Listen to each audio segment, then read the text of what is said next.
which is not to say that the weekend was completely devoid of feel-good moments. After getting the win against Southern Miss on Friday, Indiana's Ty Bothwell got engaged on the field, proposing to his girlfriend, Michaela Tucker. By the way, Bothwell says that had the Hoosiers not won, he probably would have found another time to pop the question. Scott Post has covered Big Ten baseball for us all year, and he joins us now. And Scott, great as Bothwell was on Friday, it kind of deteriorated from there for Indiana, particularly with the pitching. And I think it's fair to point out, the Hoosiers are down really what would be 3 weekend arms. I mean, they have had massive injuries in that pitching staff, and ultimately it feels like that's what caught up to them here. I agree with you 100%, Dave, because what Jeff Mercer has done with his team has been incredible. Position player-wise, they are stacked, but it came down to arms and the lack thereof. Now, Ty Bothwell, an incredible day. He goes 5 2/3. He strikes out 9 and gets engaged, and they get a big win in the NCAA tournament against Southern Miss. Outstanding. And they were poised, but then as these tournaments wear on, you run into situations where you need more than one arm, more than two. Somebody's got to step up out of the bullpen, and these teams are finding that out because they ran into the SEC host in Knoxville, Tennessee, and they did a number on them. They're playing as well as anybody in the country. Indiana loses 12-6, and then they come back and play Southern Miss, who they beat with Ty Bothwell and company, but then it turns out to be a boat race. Southern Miss beats them 15-3. So it was definitely arms were the concern. Throwing strikes against Tennessee was the concern because Connor Riley walked 7. And when you give 7 free passes to a team like Tennessee, they're going to take advantage, and they couldn't really rebound from that. And then that became an issue for the Hoosiers. That being said, they had a great year, and they probably are one of the favorites in the Big Ten next year, just based on the position players they have coming back. Devin Taylor, who's an all Big Ten player, he was freshman of the year last year. He's going to be a junior next year. Tyler Cerny's coming back. They're poised to be good. It just was a tough tournament for them. They finished 1-2. Yeah, no doubt there, Scott. Second straight trip to the NCAAs under Jeff Mercer, just their 11th all-time. So lots to like about where the Hoosiers are right now. What about Nebraska? They won the Big Ten tourney for the first time ever, but 2 losses to Florida this weekend. The tenor of the games was very different, but the result was the same. Just ended up on the losing end against a team that played really well. Will Bolt has found the winning formula for Nebraska. He's got a great pitching coach in Rob Childress, and they had a heck of a battle against Florida. They've got their ace going, Brett Sears, who's pitcher of the year in the Big Ten, but he takes his first loss of the year against a very hot Florida team. We'll get to that in a second. They lose that game 5-2, but come back and beat Nebraska, and Mark McConaughey pitched like he did all year, and he finishes 9-3 on the year. He gets the win. And it looks like Nebraska's cruising. They're comfortable in that elimination bracket they showed at the Big Ten tournament.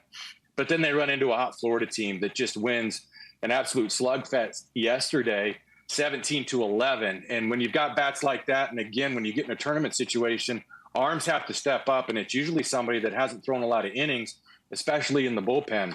But it was an offensive day that was too much. Now, Florida is incredibly hot. They went on after beating Nebraska to beat Oklahoma State, the host, and now have forced a winner-take-all game today.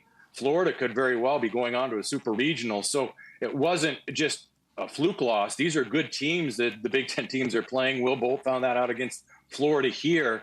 It was a great year, but it was just not enough arms and too much Florida for the Huskers. 40 wins, though, still a lot to like from Nebraska this year. And finally, Illinois, who, as we know, won the regular season in the Big Ten. This was a team that pounded the ball all over the yard this season. They won their opener against Indiana State, a team they had beaten just a few weeks ago. But then it felt like the bats just went quiet here, Scott, and they're not really constructed to win in that way. They're not, and they're into good pitching, SEC pitching. Kentucky really did a number on them in the game. They won it 6-1, but Trey Boozer went 7 innings, and he struck out 7 for the Wildcats. And then when you run into good pitching like that, that can stymie an offense, and then that could cause, it's not necessarily a lack of confidence, but a skid. And then that affected Illinois in Game 3 against Indiana State, who ended up beating them 13-2. So it was just too little, too late, and it was a lot of offense that developed in that regional. And so Illinois goes down much in the same fate that Indiana did, in the sense that the team that they beat in the first game, they lose to the SEC host and then find themselves bounced by a significant score by the team they beat on that first day. So they both go 1-2. And sadly, that ends for what the current Big Ten structure holds, is that there's no Big Ten teams left. And again, it's going to be a very different structure next year. We will look forward to that with you, I'm sure, in the days and weeks to come. But for now, thanks for lending your insights. Thanks for a great job all season covering Big Ten baseball. Scott Post. Well, I really appreciate it, Dave. It's always a thrill to be with you, and it's fun to watch how good these teams are getting in the Big Ten. It's Minnesota Day on the Big Ten Network. Gopher programming all day. Some interesting notes out of the Twin Cities over the weekend. The first year of the Professional Women's Hockey League ended with the Minnesota team capturing the title, and that team has a decidedly Gopher flair. 7 different former Gophers on the roster, including the playoffs MVP, Taylor Heise.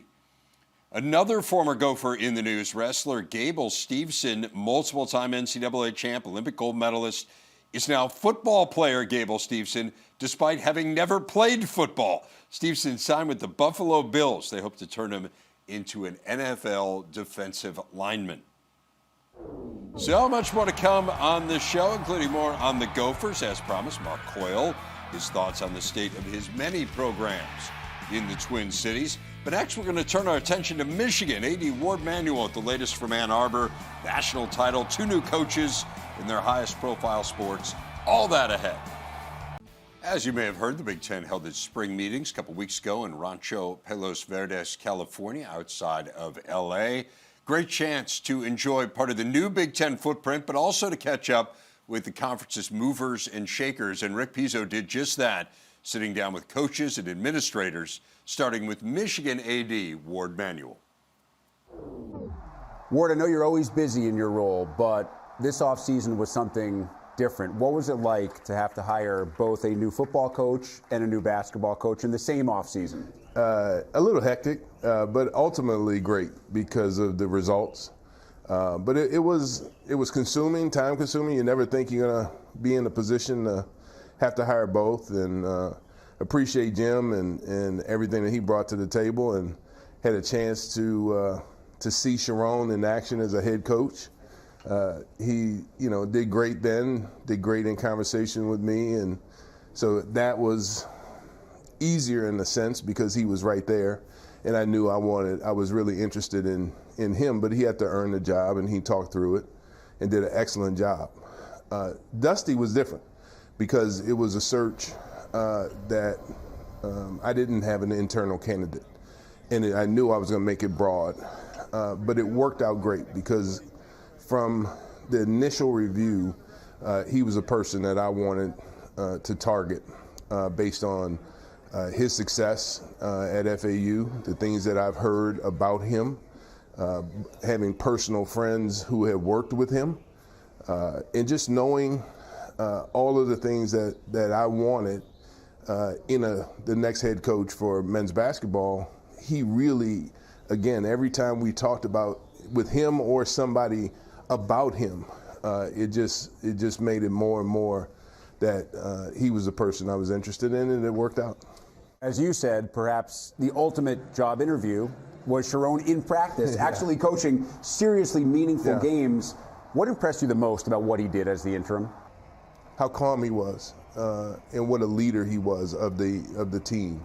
How he took the reins and really took it as a challenge for what we went through with Jim and the football program. He really accepted it as something that he wanted to lead, and he wasn't reluctant about it. He wasn't scared. He did a great job with the team and the messages. He did a great job with the media, really connected to the team on all sides of the ball, the staff. And so I felt that as we went through it. And then lastly, Jim was very helpful in really giving me a sense of why he was prepared.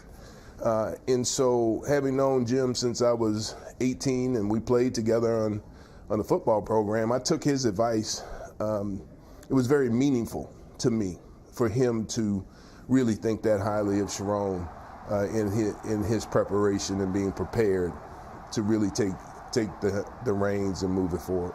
I'm glad you brought up the fact that, yes, football and basketball are the most visible, but there are so many other programs. You're in charge of a massive athletic department. Started your women's basketball program, and Kim Barnes-Rico has been a pillar of stability and success. What does she mean to your department? She means everything. I mean, she's really grown that program. She's the leader in wins in our history of the program. She's taken us to the Elite Eight with a real chance that we could have went to the Final Four. I think we'll get there. I think she is leading us in a way that really takes advantage of all that Michigan offers as it relates to the success of the women's basketball program. I'm proud of her. I'm proud of the teams that she puts on the court. And I look forward to watching her as she continues to drive the program forward. As you get ready to welcome in 4 more teams that bring in phenomenal Olympic sports, what does that mean for Michigan Olympic sports? Well, we're always up for the challenge. I mean, I think it makes us stronger, right? It makes us stronger as a league to have to face that competition in the conference. It makes us more prepared to face it nationally.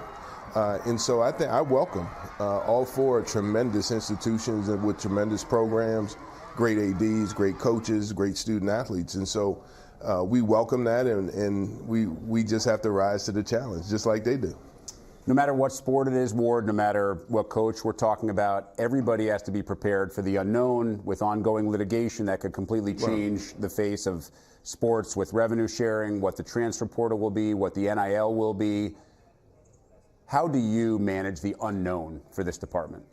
I think you just have to keep on thinking and sort of working through the process of what could be and how would we adjust? What are the necessary needs of the department to make the changes that we make? Because all of these changes are sort of flagged out there. You get a sense of where it's going and what it may be.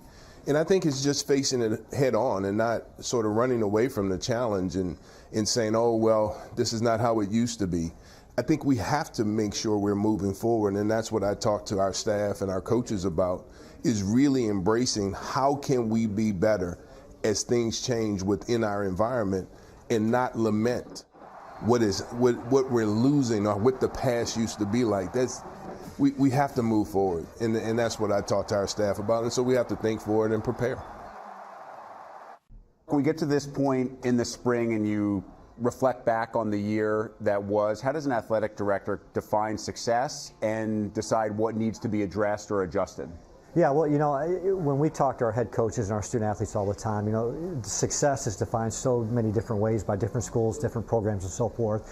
But how we look at it is, the student athlete experience. And there's no doubt college athletics is undergoing seismic changes right now. And I think what I love about the Big Ten and Commissioner Petitti is that he always talks about the student athlete experience tethered to education, and how can we provide an experience for our student athletes to compete in the greatest conference in America, have winning moments, championship moments, getting the degrees from world-class institutions. So obviously there's seismic changes going on right now with college athletics, but I feel really, really confident with Commissioner Petitti and our conference peers as we navigate our way through this new world. Speaking of that student-athlete experience, I'll try to paraphrase your football coach, PJ Fleck, who talks about academically, athletically, socially, culturally, spiritually.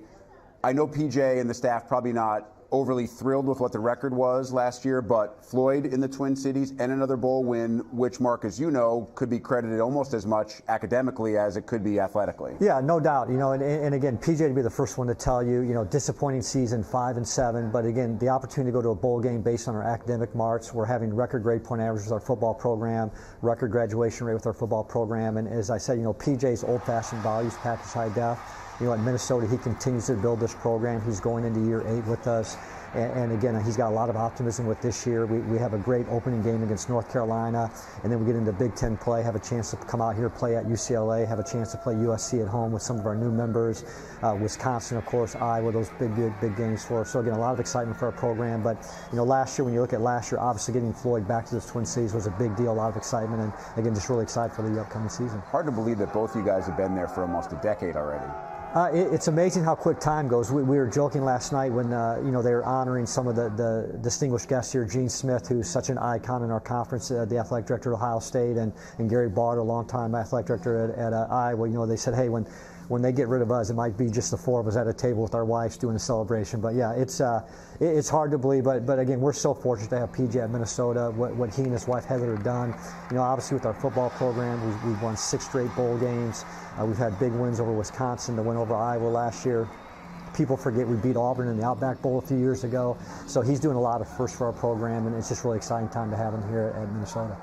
On the court, Mark, we saw Ben Johnson's team really take some steps last year after he dealt with so many injuries first couple of seasons. And then Dawn Plitzowite's team was headed absolutely in the right direction until they got bitten a little bit by the injury bug. How bright do you feel like the future looks on the basketball court inside Williams Arena for both the men's and women's programs? Yeah, well, first with Coach Plitzowite, Rick, we're so excited to have her at Minnesota. I mean, you know, she's been a head coach. Every year she's gone to postseason play except one year. Just great experience. As we went through the roster transition at the end of the year, we were able to keep all of our players with the exception of 2, which was awesome, which means we have a great student-athlete experience on that side of it. And as you mentioned, we were heading towards the NCAA tournament. We were going the right way. Mara had a tough injury, and she came back in the postseason. We made that run to the finals of the WNIT, which was great experience for our team on that side of it. And, of course, Ben, Rick, I can't tell you how proud I am of Ben. I mean, being a basketball coach on the men's side in this league as well as the women's side, it's a tough task, right? And he's a first-time head coach. If you think about everything we're going through with the transfer portal, with NIL, everything going on in college athletics right now, for him to navigate our program and to do the things we've done is phenomenal. You know, I think we have a chance to be a top 25 team next year with some of the kids we have returning. Dawson Garcia, who stayed loyal to us, who stayed committed to Minnesota, is a great player. Mike Mitchell's coming back. Parker Fox, who brought a lot of energy to our program. And Ben's brought in some really good additions to our program. So we're really excited about Ben and Dawn and feel really fortunate that they lead our programs. Well, Mark, you just brought up the transfer portal, and it's one of the hot-button issues right now, along with, of course, NIL and revenue sharing, which we'll know a lot more about here in a very short time. As athletic director, how can you help those in your athletic department, including all the coaches we've talked about already, kind of manage that as they also worry about managing their rosters and getting their athletes to perform the best, both in the classroom and on the academic and athletic fields? Yeah, well, you know, there's no doubt, you know, the pressure on head coaches has just increased, right? The pressure's on administrators, on everybody as we just try to navigate this new way. And I think, you know, we talk at Minnesota, we want to embrace this change. You know, we feel selfishly, you know, when you look at our 615 student athletes, we're in the middle of the Twin Cities, a very vibrant community, great student athlete success academically, athletically, and what we're doing with our coaches, you know, we always go back to that student athlete experience. You know, I've had a chance to, again, I'm starting my 9th year at Minnesota. I worked at Syracuse as the athletic director. I worked at Boise State as athletic director, and every place I've been, coaches, when they recruit a young man or a young woman to come to your campus, they talk about earning that degree and competing for championships. And my goal and the goal of our coaches is how do we navigate our way through this changing landscape? And, you know, I'm very proud. If you look at Minnesota, you know, we have not had a lot of kids leave our program, so that means we're doing something right? And again, I'm hopeful that as we continue to develop that student-athlete experience, our job, we have them for 4 or 5 years, but our job is to prepare them for the next 50 years. And we talk about that, and we talk a lot about low ego, high output. We call that humility at Minnesota, and if we can create an environment where people thrive in that low ego, high output mentality, we'll be able to navigate our way through this changing landscape.